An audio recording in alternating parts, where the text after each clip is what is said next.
That's probably the coolest thing I've ever seen. What if this is just like a drone floating my camera up and down? That's the future. That is the future, where I can just be like, boom, tripod right there, float, just stay there, hover. I'm gonna shoot a video now. Let's relocate. All right, that is better. What is up, folks?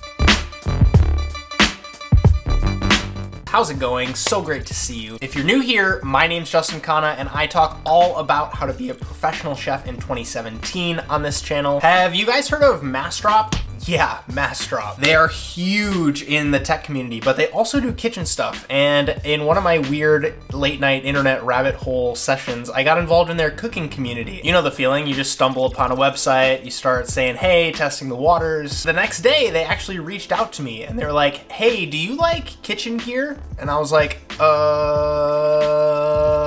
yeah. I like kitchen gear. So that means some exciting new reviews on this channel for me and potentially some cool giveaways for you. And if you guys don't know about MASSDROP, a ton of their stuff is actually crowd voted. So if you go on their site and you see some stuff that you want and you vote on it and enough other people want to buy it, you can save some money, they save some money, you get some new toys. It's such a win-win. But for today's video is kind of an introduction. The guys over at MASSDROP asked me to answer some questions from their cooking community. So let's get right into it. All right, first question comes from MT Gustavo. He says, what is the best texture for cooked asparagus? Not the best cooking technique. So for me, this is kind of a double-edged thing because raw asparagus is fantastic. If you can get really sweet in season asparagus, it's amazing. However, if you're looking for cooked asparagus, the best, not only scientifically, like nutritionally way to eat vegetables is when they're like al dente, when they're just tender, have a little bit of a bite to them. That's how I personally like them.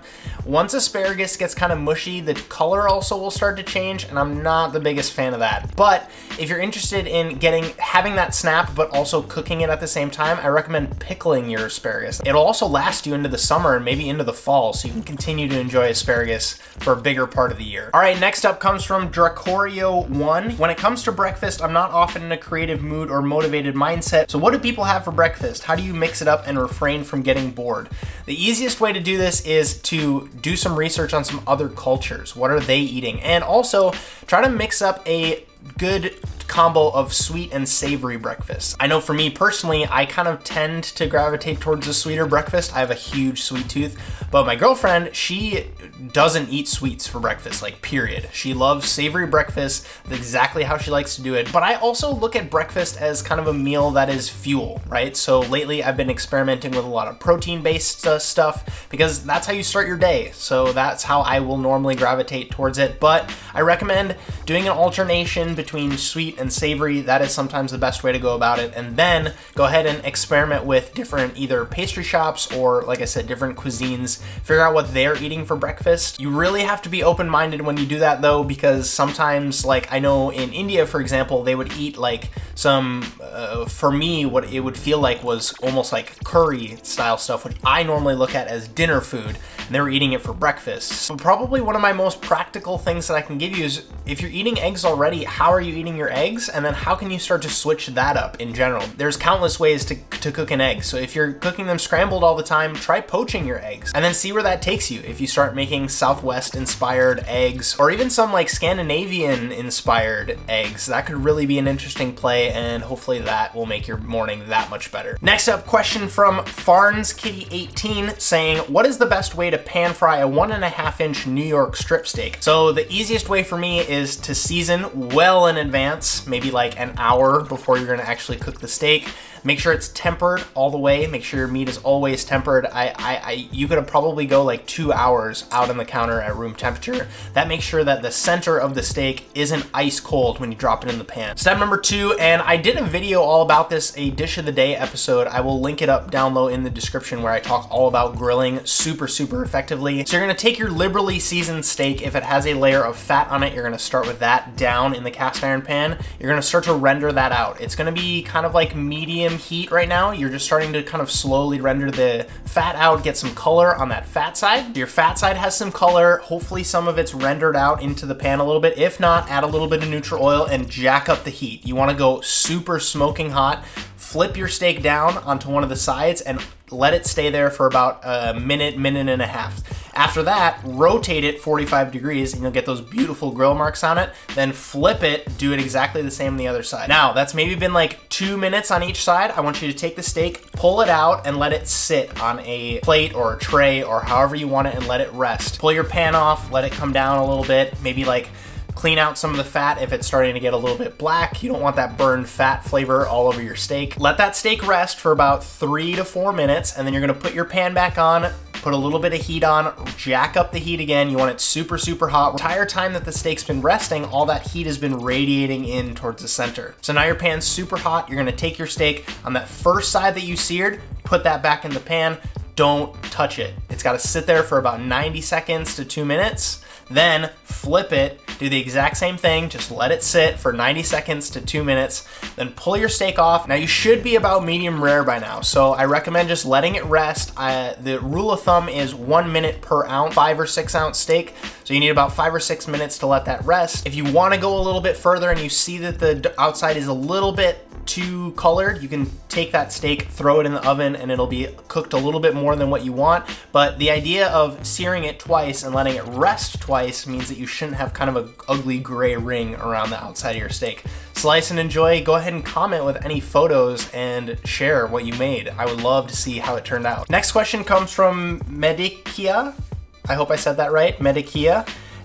Does anyone have any recommendation for a good set of stainless steel cookware for use on an induction cooktop? This is gonna be an answer out of left field, but if you guys haven't checked out the Heston Q, amazing induction cooktop, especially for the home cook. There's an insane amount of stuff you can do with it. It's more or less set it and forget it. It's induction. You can go full manual on it and really rip it. It starts around 400 bucks, and I'm pretty sure you get the pan with it. Amazing piece of hardware. But if you're looking at some of this stuff, Viking is great. Calphalon is decent. It's a little bit more budget, and All Clad is kind of like the gold standard. There's actually a couple people in the comments that had said that already. You need to look at it as an investment, right? If you buy a $300 pan, that is $10, $30 dinners that you could have gone out and bought. I mean, obviously considering the ingredient cost and your time, but if you look at it as an investment, I have no doubt that if you kind of invest and also take a look at what you're cooking, right? Like, you don't need the full set if you only use 2 or 3 pans. Nice saute pan, a nice sauce pot, as well as a nice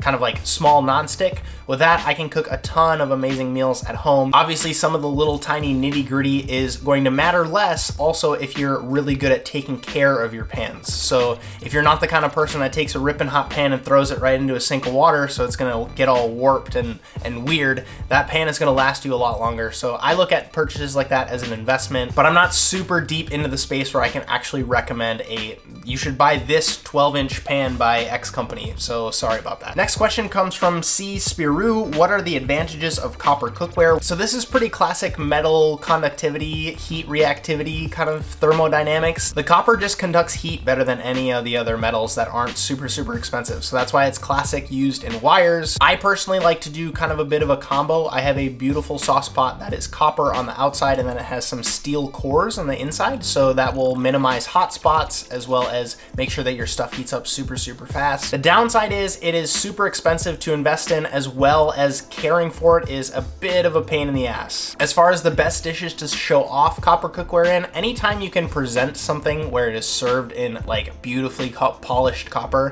it's always probably gonna make your food look a little bit better. There's also a user who has a username that's way longer than I wanna repeat, but he says Discovery by Harold McGee in 1984 on Food and Cooking, where he says, egg whites take longer to beat in copper bowls, but albumin protein binds to the sulfur atoms, which maintain the structural integrity of whipped egg whites. When they are baked or introduced to heat, they do not collapse as easily, so you can get fantastically high meringues and souffles. Another great use of copper, however, it's not really that widely used in the culinary, at least the professional chef community on the savory side. It's just an extra piece of equipment that we don't necessarily like having to use as a unitasker. There's a lot of these myths that end up getting debunked or actually discovered, and then they never get adopted by the chef community just because it's one extra step we have to take for a minimal return on that investment. Overall, this kind of falls into the camp of different specific steels on knives for me, like different compounds that you use to make the steel in your knives. Yes, it might provide a benefit, but if you miss the principles of